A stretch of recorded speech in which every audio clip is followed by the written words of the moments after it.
የአርቲስት ነጻነት ወርቅነህ ባለቤት ንጹህ ዘር በኢቢኤስ ላይ ቀርባ በርካታ ነገሮችን ተናግራለች።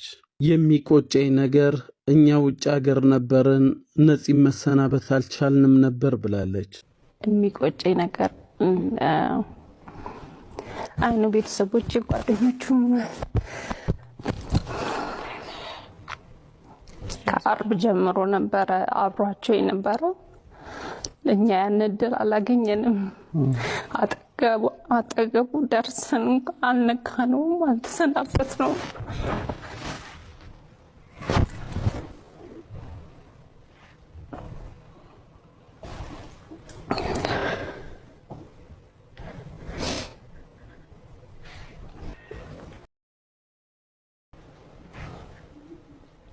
በታመመ ሰዓት አሜሪካ ውስጥ እየታከመ ራሱን እንዲያስታመም ጠይቄው ነበረ። እሱ ግን ያለ ስራ መኖር አልችልም አለኝ። ታመመ። ከዛ እኔ ደግሞ እንትን አልኩ፣ በቃ ታማሃል፣ እዚህ መሆን አለብን ነገር ነው አይሽ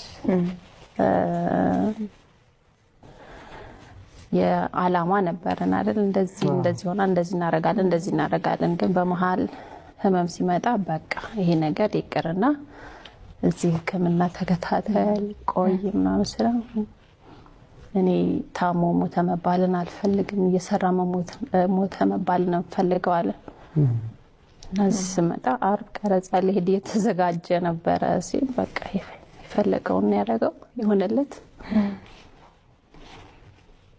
ለሱ ቢሆንም እኔም የፈቀድኩት የሱን ሐሳብ ለማሳካት ልጆችም ይሄን ገብቷቸዋል። ትንሿ አባታችን ከኛ ይበልጥ ስራውን ይወዳል ትለኛለች። እሱ ግን ህዝብን ነው የሚወደው፣ ህዝብ ማስደሰት፣ ሰው ማሳቅ ነው የሚወደው። ይሄን ነገር እንዴ ነው እኛንም ይወደናል ህዝብም ይወዳል ብሎ ለመንገድ ከብዳል ትንሽ። ባለቤቱ ወደ ኢቢኤስ ስትመጣም እጇ ላይ ቀለበት አድርጋ የሱንም ደግሞ አንገቷ ላይ አስራ ነበር ብቅ ያለችው። እኔ አማካሪ ጓደኛዬ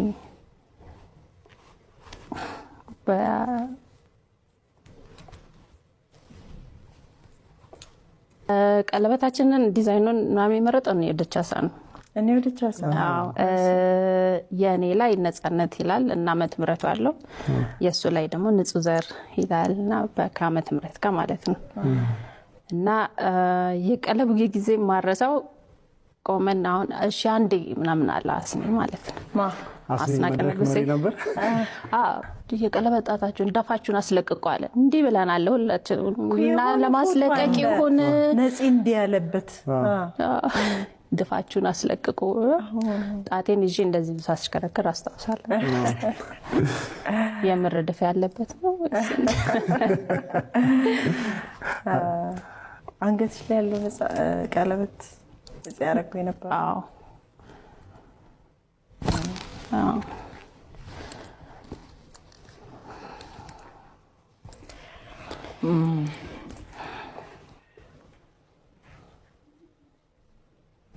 2002 ካልተሳሳትኩ ቀለበት ያረኩ። አዎ ከዚያ በኋላ ለዚህ ወደ አሜሪካ መጣ። አዎ የሁለተኛ ልጃችን ላይ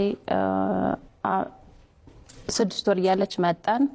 6 ወር ተቀመጠን። ከዛ አመቷን የልደቷን አክበረን ተመለስን። ሁለቱንም ይዤ ተመለሱ።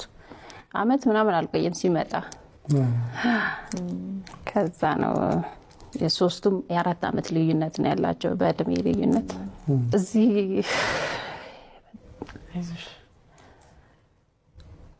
ነፂ እዚህ 6 ወር እዚህ 6 ወር እዛ ነበረ። ግን 6 ወር ቆይታ ያቀም 2 ወር 3 ወር ቢመጣ ነው።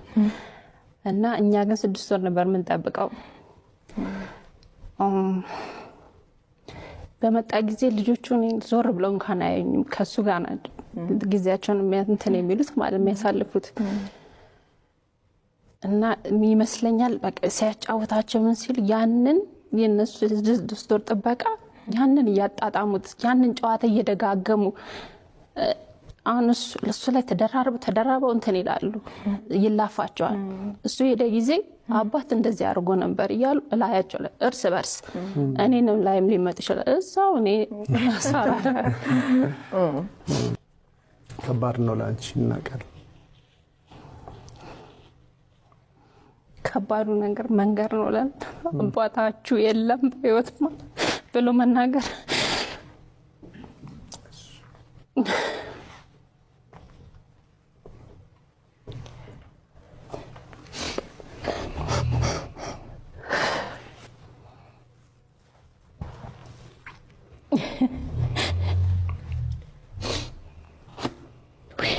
ቤት በ1.5 ሚሊዮን ብር ግዙ ብላችሁ ያስተዋወቃችሁት ለምንድን ነው?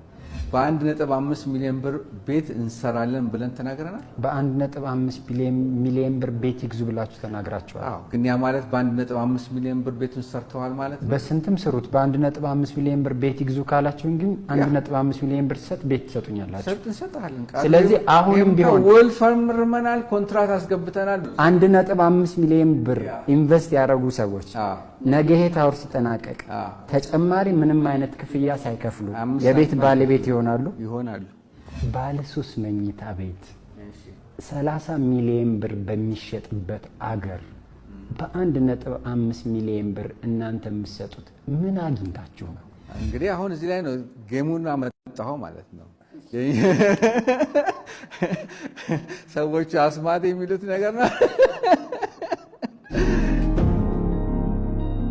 እናንተ መንግስት ቤት ለቤት ፈላጊዎች በሚሰጠው ዋጋ ማቅረብ እንችላለን እያላችሁ ነው። ይሄን ለማድረግ መንግስት መሬት ስላለው ነው ብያችኋለሁ። እናንተ ልክ እንደ መንግስት በቀጥታና በነፃ እንደሚያዝበት አይነት መሬት አላችሁ? አሁን ከኮንፊደንሻሊቲ አኳያ ያ ቦታ የት እንደሆነ መናገር አልችልም። በግል ግን አሳያለሁ። የዛሬ 5 ዓመት የመጨረሻው ሰው የመጨረሻውን ቤት በከፈለው ገንዘብ ያገኛል ብለው አሁን ቃል መስጠት ይችላሉ? እሱ ላይ ቃል አልሰጥም። ይሄ ፕሮጀክት ገንዘብ ይጠይቃል።